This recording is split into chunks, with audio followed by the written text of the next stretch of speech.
Assalamualaikum warahmatullahi wabarakatuh. Alhamdulillahi rabbil alamin. Rabbi shrah li sadri wa yassir li amri wahlul 'uqdatam min lisani yafqahu qawli.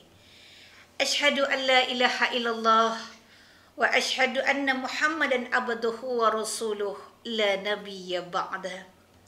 Para pemirsa, para sahabat, kaum muslimah, para ibu dimanapun saja berada. Syukur Alhamdulillah, pada kali ini kita kembali dapat bersua dalam episode peran seorang ibu sebagai pendidik dalam rumah tangganya.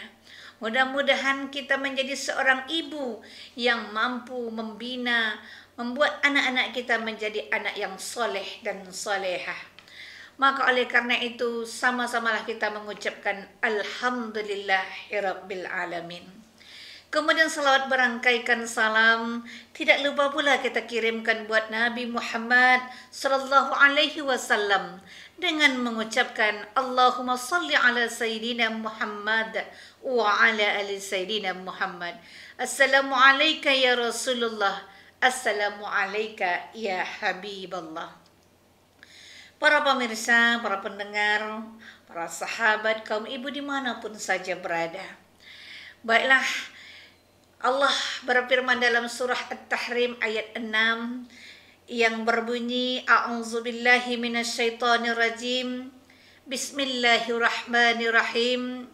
Ya ayyuhallazina amanu qu anfusikum wa ahlikum nara. Hai orang-orang yang beriman, peliharalah dirimu dan keluargamu dari siksa api neraka. Wa qala Rasulullah sallallahu alaihi wasallam, kullukum ra'in wa kullukum mas'ulun an ra'iyah. Setiap kamu adalah pemimpin dan kamu akan diminta pertanggungjawabannya atas kepemimpinanmu. Shadaqallahul azim. Berdasarkan ayat dan hadis di atas, maka pada kesempatan kali ini kita akan membahas tentang peran ibu sebagai pembentuk akhlak Islami di dalam keluarga. Ada beberapa hal yang bisa dan akan mampu kita lakukan dalam membentuk keluarga yang Islami. Salah satunya adalah menanamkan adab pada anak dan keluarga kita. Adab itu adalah kebiasaan. Adab itu adalah sopan santun yang melekat pada diri ananda kita, walaupun mereka itu sudah jauh dari kita, tapi ketika adab itu sudah melekat pada dirinya, dan itu akan menjadi suri tauladan bagi dirinya. Nah, inilah pentingnya adab. Maka oleh karena itu apa saja adab yang mesti kita tanamkan kepada anak-anak kita? Mulai dari adab mau makan, adab mau tidur, adab mau keluar rumah, adab masuk kamar mandi, adab masuk masjid, keluar masjid. Semua itu mesti kita tanamkan dalam rangka menghidupkan atau menanamkan akhlak-akhlak Islami buat anak-anak kita. Ini dari segi adab terhadap perbuatan aktivitas sehari-hari. Begitu juga adab dengan dalam keluarga. Bagaimana adab terhadap ayah, bagaimana adab terhadap ibu, adab kepada nenek, datuk, kakeknya, adab kepada tante dan saudara-saudaranya. Jangan sampai anak-anak kita hari ini yang kita sebut dengan anak milenial, datang saudaranya jauh-jauh dari tempat yang lain ke rumah kita, tapi justru mereka tidak saling tegur-menegur, tidak saling menyapa, tapi justru asik dengan main HP-nya masing-masing. Ini sudah jauh dari akhlak Islami. Bagaimana Rasulullah mengajarkan kepada kita tentang memuliakan tamu. A'udzubillahi minasyaitonirrajim. Bismillahirrahmanirrahim. Man kana yu'minu billahi wal yaumil akhir falyukrim dhaifah. Barang siapa yang beriman kepada Allah dan beriman kepada hari akhir, hendaklah ia memuliakan tamunya. Ini tamunya datang dari jauh, tapi tidak ada adab sedikit pun sopan santun, tapi justru malah maaf, kadang-kadang kita lihat asik dengan main HP-nya sendiri. Kadang nenek tidak ditegur, kadang kakeknya tidak disapa, kadang tantenya dicuekin, kadang sepupunya tidak ditegur. Nah, ini apa? Berarti anak kita masih kurang adab. Sebagai orang Melayu, kita ada disebut dengan tunjuk ajar.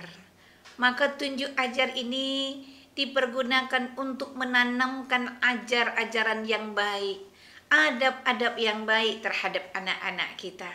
Maka ini mesti kita tanamkan dalam keluarga kita, terutama buat putra-putri kita, agar mereka menjadi anak yang soleh dan solehah. Kemudian yang kedua, kita menanamkan kejujuran kepada anak dan keluarga kita. Kalaulah kita ingin memiliki putra-putri yang jujur, maka ayah dan bundanya juga harus jujur.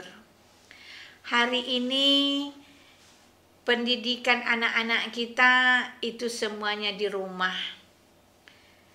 Tetapi sebenarnya banyak di antara para orang tua yang tidak jujur terhadap guru-guru mereka.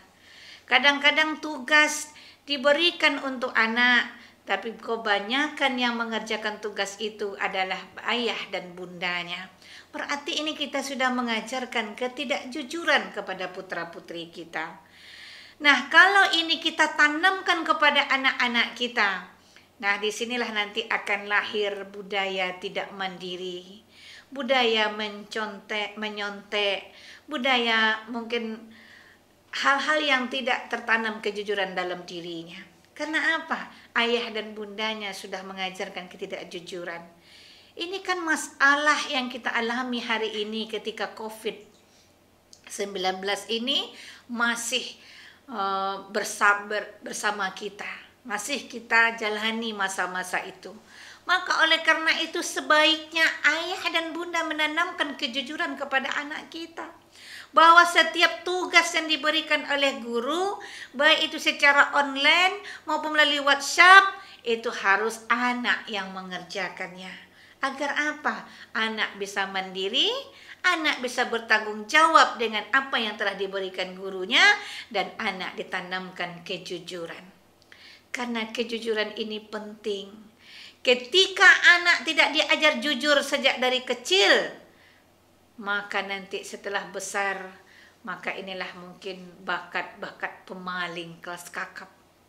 Bagaimana nanti negara kita ketika punya pemimpin tidak jujur.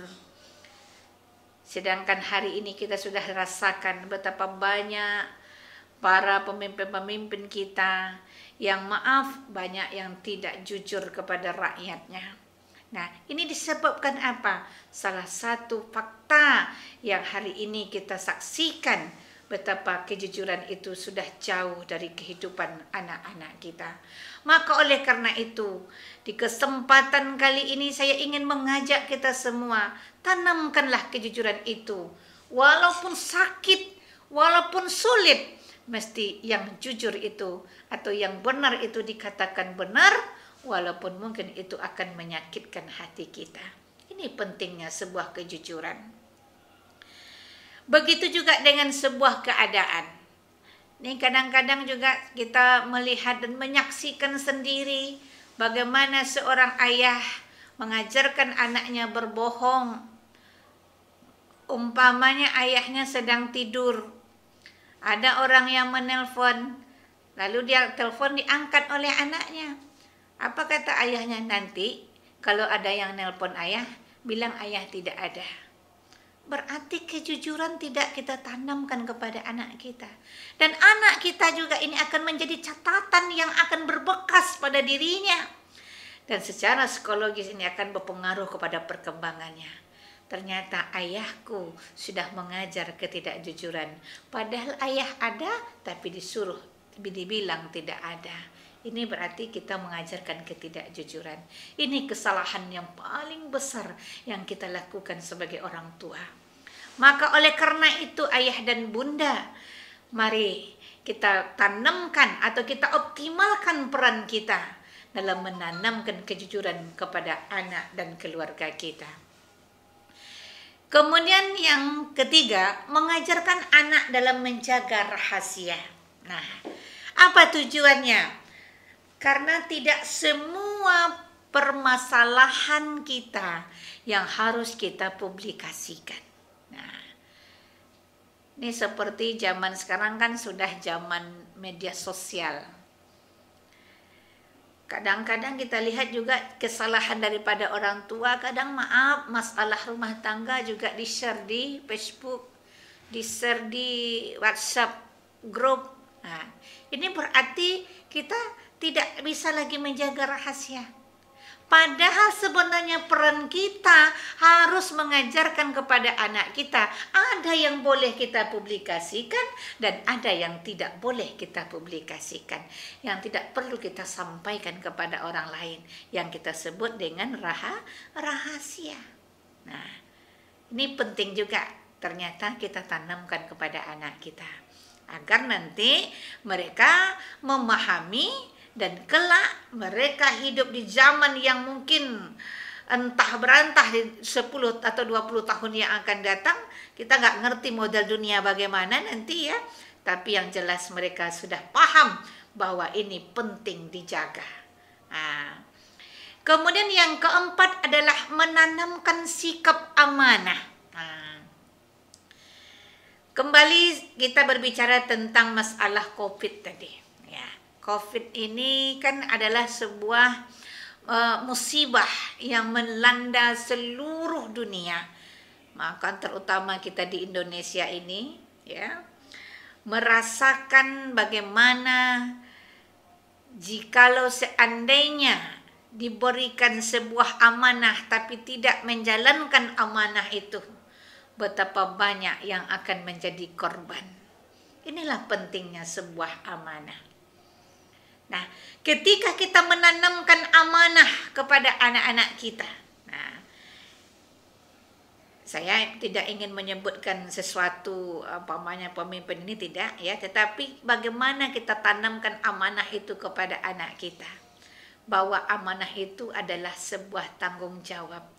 Ketika orang telah memberikan amanah kepada kita, maka harus kita sampaikan kepada ahlinya. Umpamanya ada orang menitipkan barang kepada kita.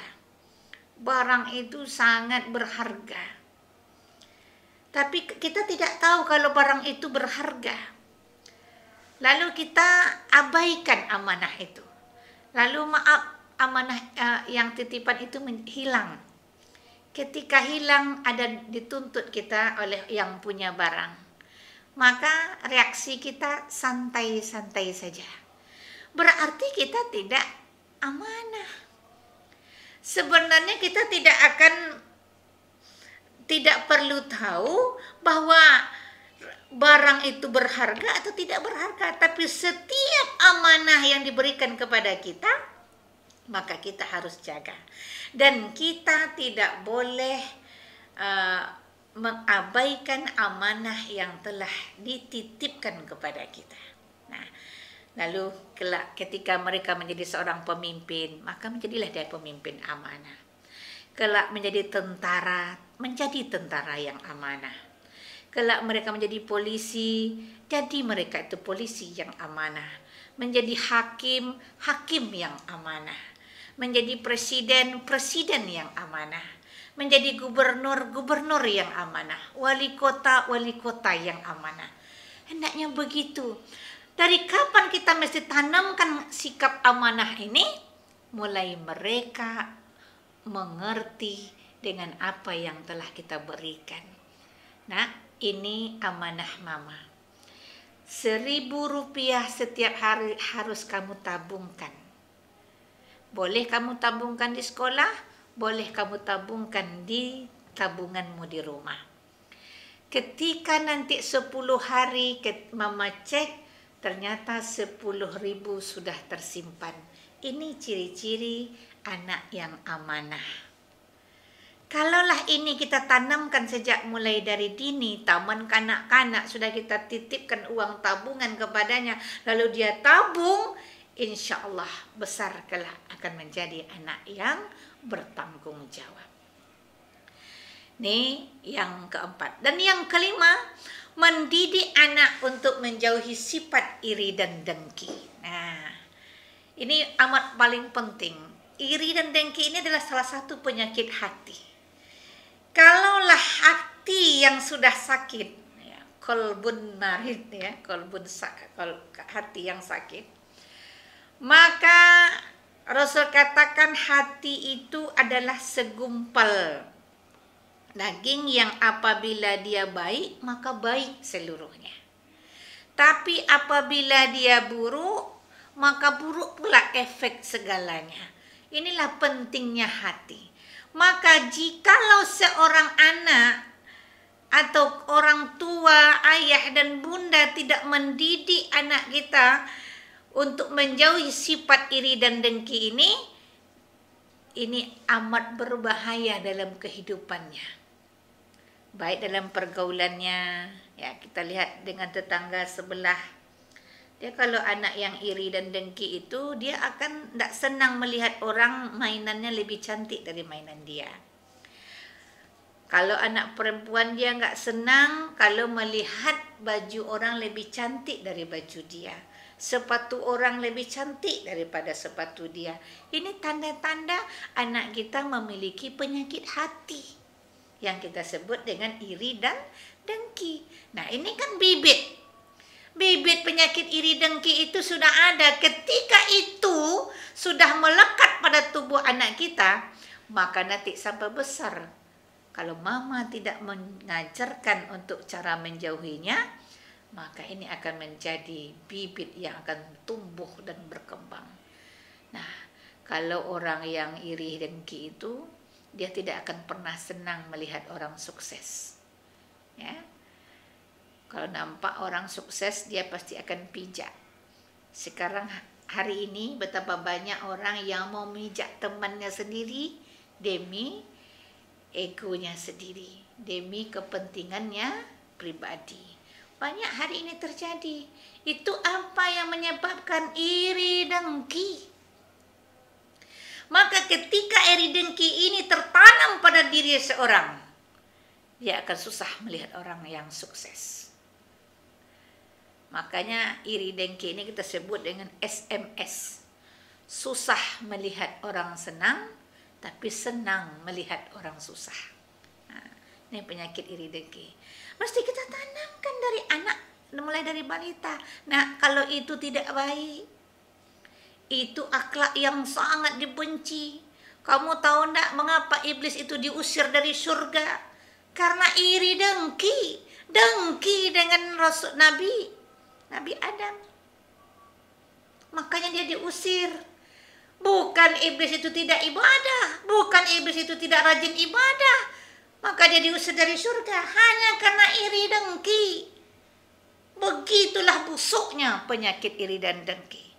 Maka wahai para ibu, marilah kita ajarkan kepada anak kita, kita tanamkan kepada anak kita agar menjauhi sifat iri dan dengki, agar tertanam pada dirinya akhlak-akhlak yang islami.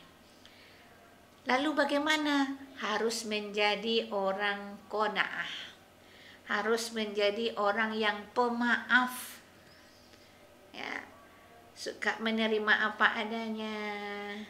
Nampak orang baju cantik, alhamdulillah. Kamu juga harus bersyukur. Nampak temannya beli mobil, alhamdulillah. Mudah-mudahan kita bisa numpang. Ajarin cara berterima kasih, ya, menerima apa adanya. Kemudian menjadi orang yang pemaaf, ya, tidak perlu kita membalas dendam.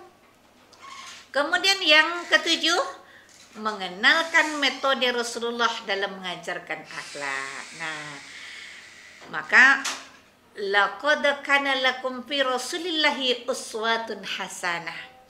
Sesungguhnya telah ada pada diri Rasulullah itu suri tauladan yang baik bagimu. Maka Rasulullah itu akhlaknya adalah Al-Quran. semua berbicara tentang akhlak ada di dalam Al-Quran. Kesempurnaan akhlak itu ada dalam hadis-hadisnya Rasulullah. Jadi kita cukup mencontoh Rasulullah Sallallahu Alaihi Wasallam, maka insya Allah hidup kita akan selamat. Nah, inilah pentingnya kita tanamkan kepada putra-putri kita di dalam membina akhlak Islami dalam keluarga. Saya ingin ambil satu contoh bagaimana Rasulullah itu menjadi seorang pemaaf. Ketika Rasulullah SAW itu selalu dihina, selalu dicaci, bahkan dilempari batu, dilempari kotoran binatang, bahkan dia pernah disiksa.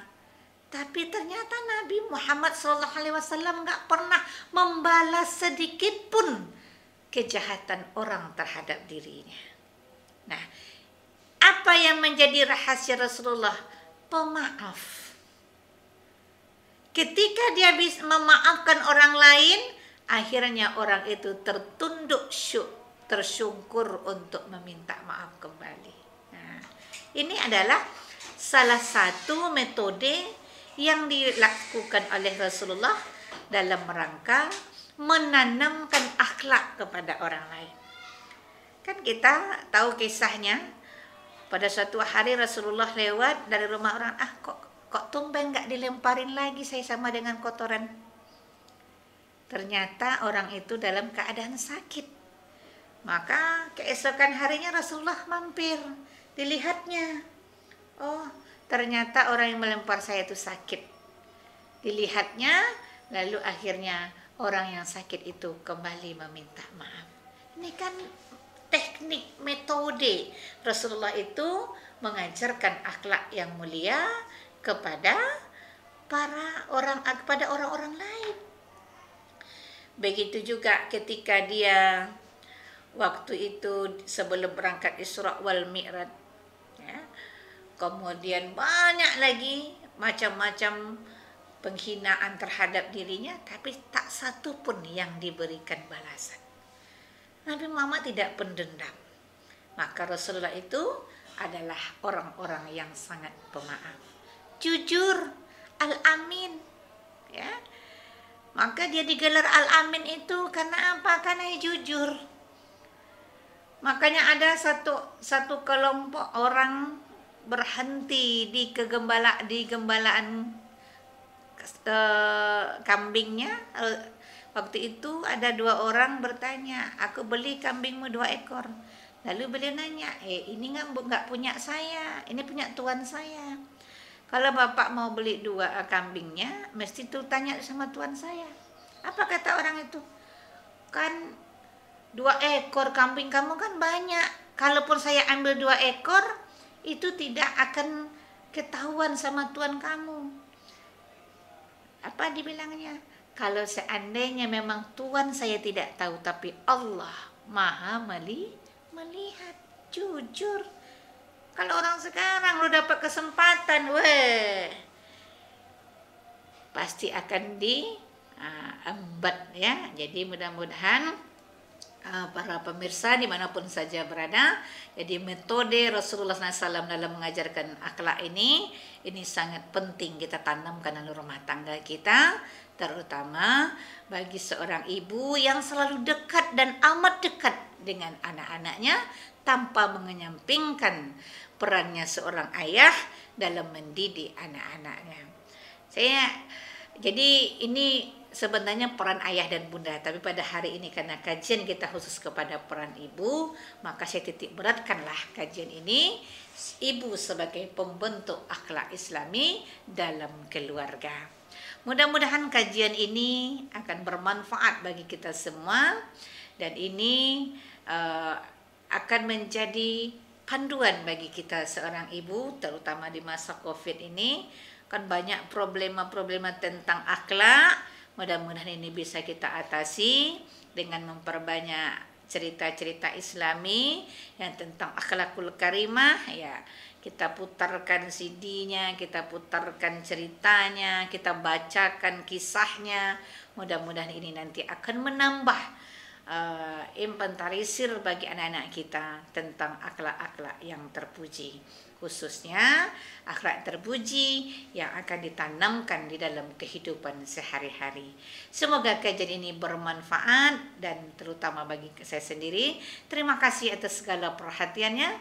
Lebih kurang saya mohon maaf. Billahi taufik wal hidayah. Wassalamualaikum warahmatullahi wabarakatuh.